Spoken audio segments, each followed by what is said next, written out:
this episode of Hypnotist Bernie's exposition. Tonight is just going to be me and you doing some hypnosis right here, right now on Channel 9. So for those of you who are just joining us tonight for the very first time, maybe you just moved to Cambridge, maybe you've just got cable, maybe you've just discovered that Cambridge has a cable station. My name is Bernie, and I'm a hypnotist, and I have been on air for about the last 5 or 6 years or so. So sometimes, most of the time I say, we will have a guest who comes in and tell me about their problems. And what I'll do is that I'll attempt to use hypnosis to help them solve their problems. It usually works out pretty well.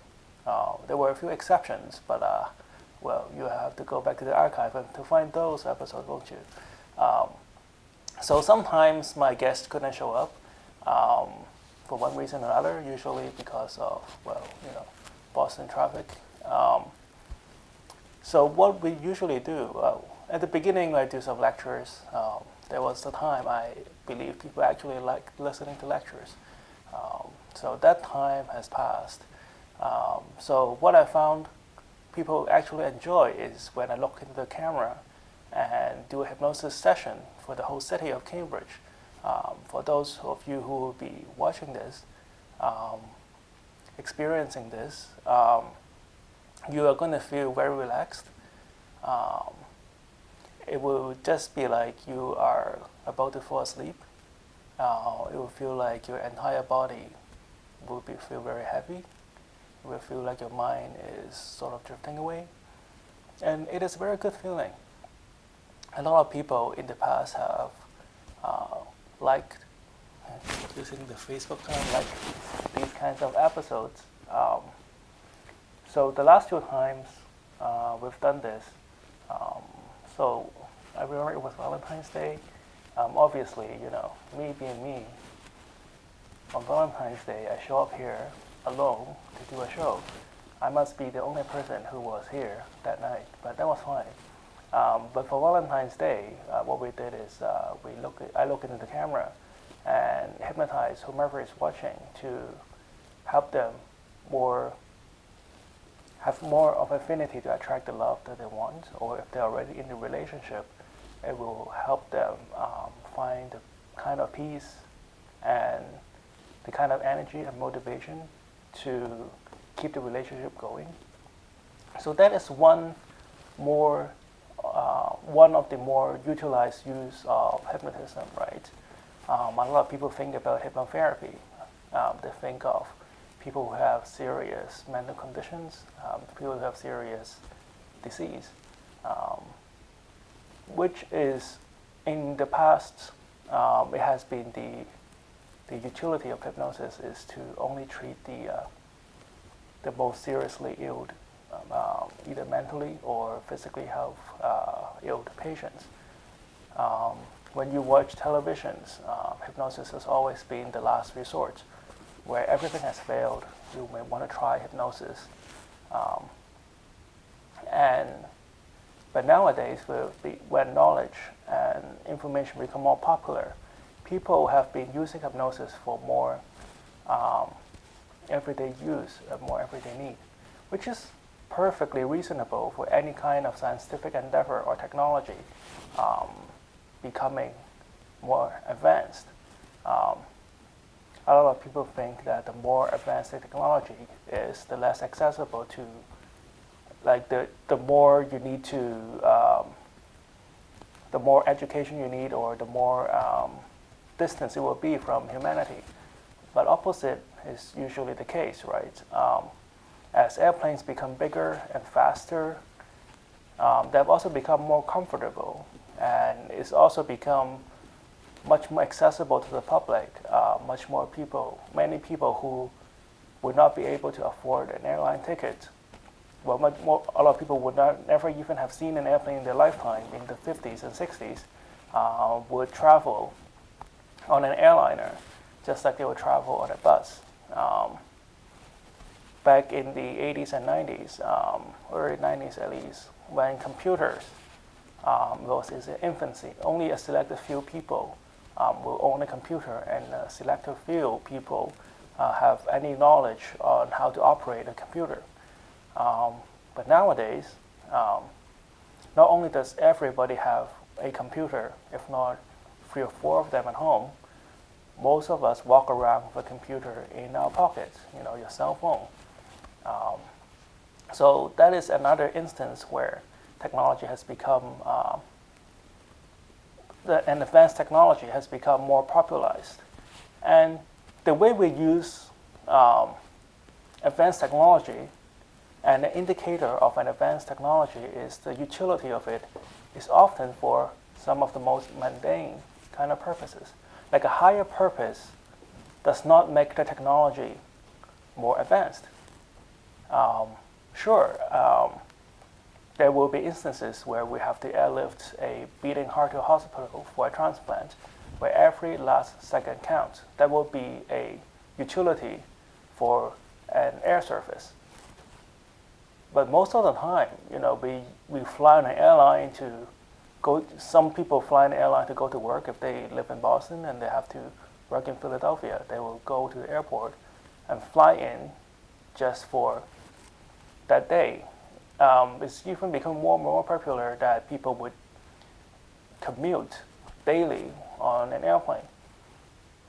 So, and you do not need to have a compelling reason to go on an airplane and fly, even though there is a miracle happening every time you step up on an airplane compared to 10, 20, 30 years ago.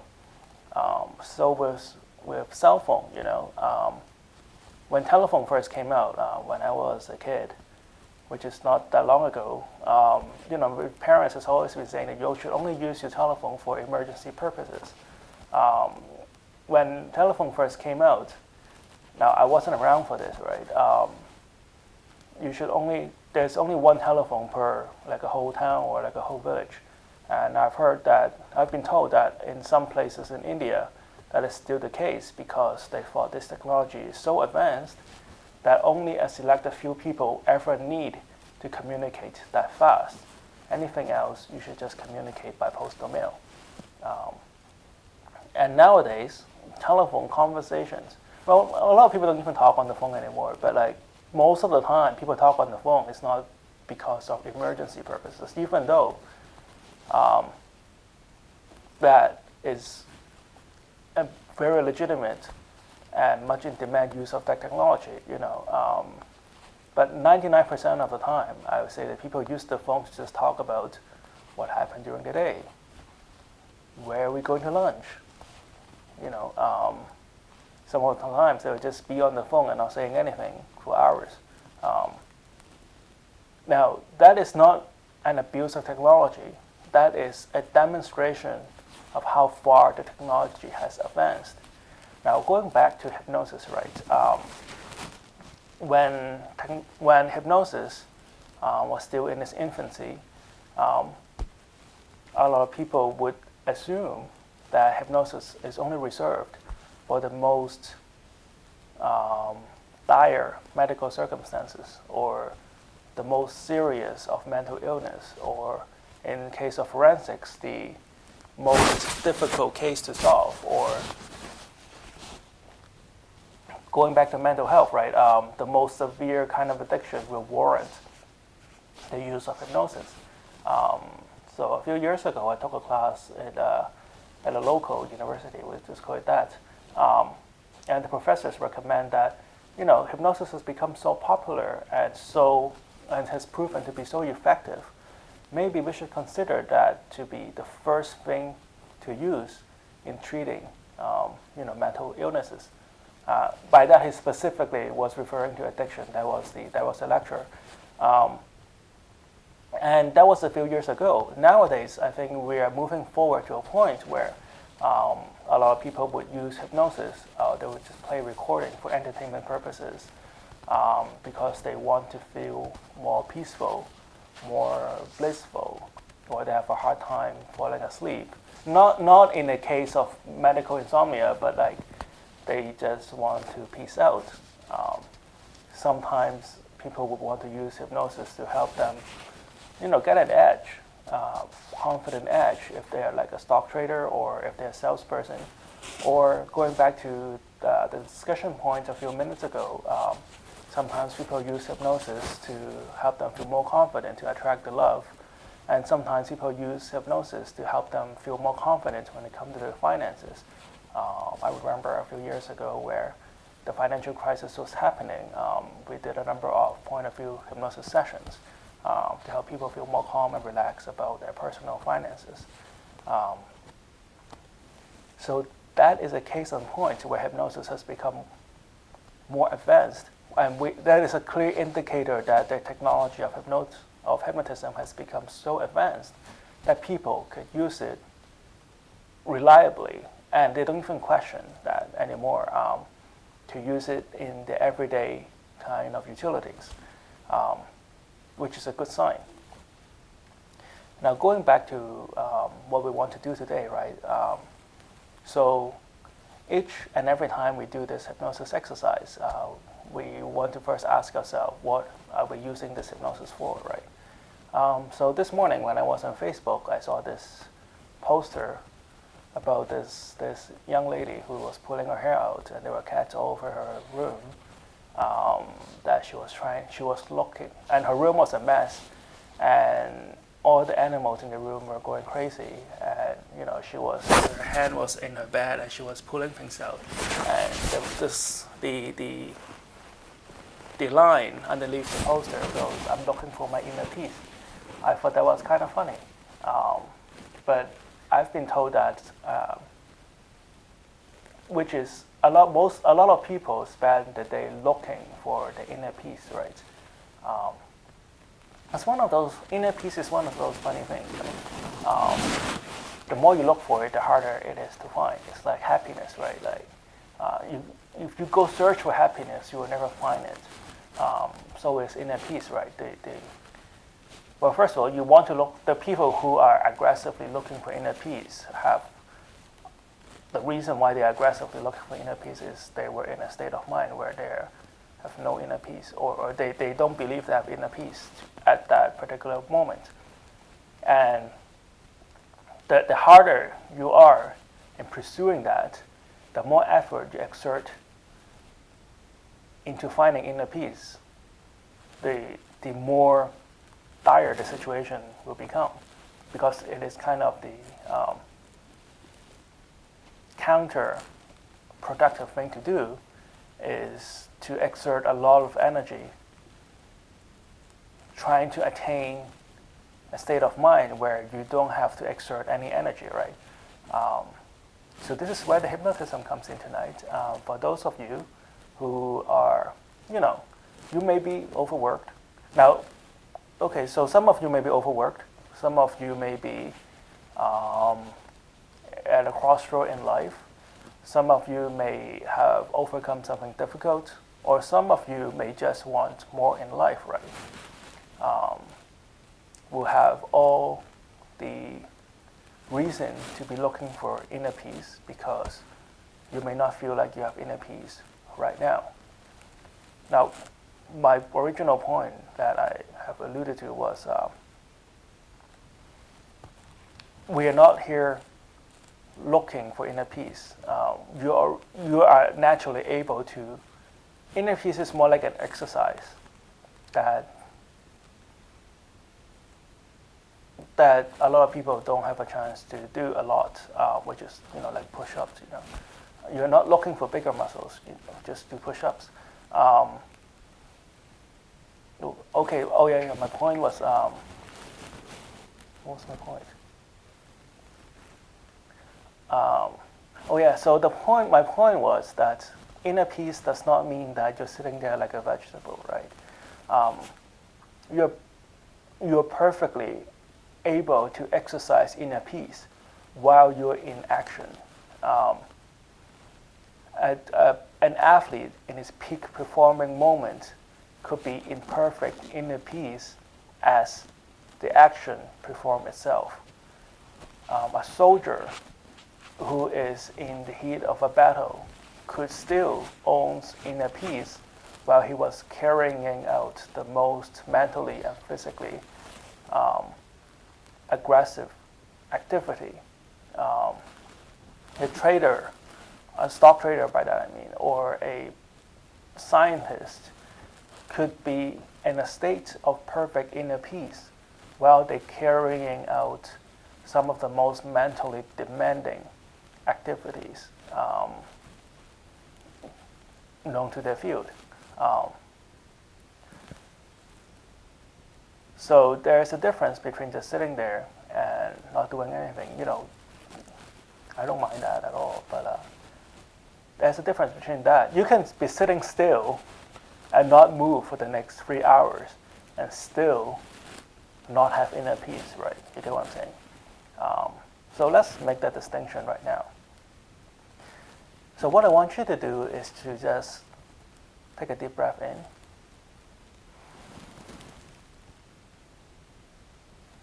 And whenever you're ready, just slowly let your lung decompress. And let that breath out. That's right. I want you to just focus onto the center of my palm, all right? Now, for some of you who have done this before, who are very good at going into hypnosis, you may already have your eyes closed, but that is perfectly fine. For some of you who have been hypnotized before, you know exactly how that feels, and you know at any time that an emergency were to happen, you find yourself alert with a clear mind and be able to take care of that emergency the best you could, and more with the utmost intelligence and wit, and be able to carry that out. Now, for the people who is just trying this for the first time, all you have to do is relax and let your mind go. Take a deep breath in. And let it out. That's right. You don't have to make an effort for anything to happen. You don't have to try to go into hypnosis. You don't have to try anything to find inner peace. All you have to do is to just stare at the center of my palm, follow the sound of my voice, and let your mind drift. I'm going to count backwards from 5 to 1. When I reach the number 1, I would like you to just close your eyes and let your mind drift. As soon as you close your eyes, you'll find your body becoming loose, heavy, and relaxed. You'll find your body just start to sink deeper and deeper into the couch or chair that you're sitting on. And your mind will just drift along with the sound of my voice. 5, 4, 3, 2, 1. Close your eyes and sleep. That's right. Take another deep breath in. Hold it. Hold it. And let it out. Slowly. That's right. You're doing very well. You're a very good hypnosis, I can tell. You're a very good hypnosis subject, I can tell. Take another deep breath in. And whenever you're ready, just let it out very slowly. That's right. You can allow your mind and your body to relax at your very own pace. There's no need to worry about anything right now. Just allow this time to just be yourself and allow your body to relax and allow your mind to drift. That's right. I'm going to count backwards from 5 to 1 again. With each number I count, you'll find your body becoming more and more relaxed, more and more loose, more and more limp, more and more relaxed. Heavy, loose, and limp. 5. That's right. You're doing very well. 4. Just feel this heaviness spreading from the tip of your toes, slowly moving to your knees, your calves. Feel this energy releasing all the stress that you have been holding on. You may start to tingle a little bit from the tip of your toes. You may feel this tingly feeling just flows onto the surface of your skin and down every nerve fiber. That's right. Just let it go and let this tingly feeling release all the stress that you have been holding on. Release all the tension that you have been holding on. That's right. And feel this tingly, heavy sensation just flows into the center of your body, up your spine, around your jaws, nose, the back of your neck, all the way to the top of your head. That's right. 4, 3, 2, 1. Sleep. Even deeper now. Deeper and deeper, more and more relaxed. That's right. Allow this heavy, loose, tingly sensation continues to envelop your body. That's right. Feel this heaviness just spreads around your shoulder to your limb, all the way down to your toes. That's right. Feels good, feels content, feel very blissful to let this happen. As you allow this to happen, your unconscious mind is at the forefront and ready to receive all the positive and beneficial suggestions I'm about to give you right now. I want you to just focus onto the center of your body. As this heaviness and this energy continues to flow through your body, you'll find it very easy to hold a calm and steady nerves. You'll find your mental energy becoming stronger. You'll find your nerves becoming steadier. You'll find yourself standing up taller. With each breath that you take, you'll find your mind and body being cleansed of all the stress, all the negative energy, all the negative emotions that you may have been holding on. That's right. Now I want you to focus on the back of your eyelid. I want you to focus on the back of your eyelid and see yourself looking into a calm, quiet lake. And this lake is absolutely still water. And you can see the ray of light being reflected off the top of this lake. It is a perfect, tranquil body of water. Everything is so peaceful. Everything is so quiet. You can hear the bliss of a soft wind against a treetop. You can hear a whisk of wind around your ears. You can even feel this bliss of wind tickle the hair inside your ears. And allow this perfect, peaceful, tranquil moment to stay with you. Whenever you close your eyes in need of some peace and quiet, you picture yourself back on this lake. You picture yourself back here, feeling calm, relaxed, and peaceful.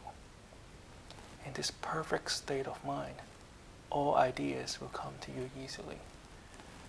In this perfect state of mind, you find yourself in perfect peace and harmony with nature and with the universe.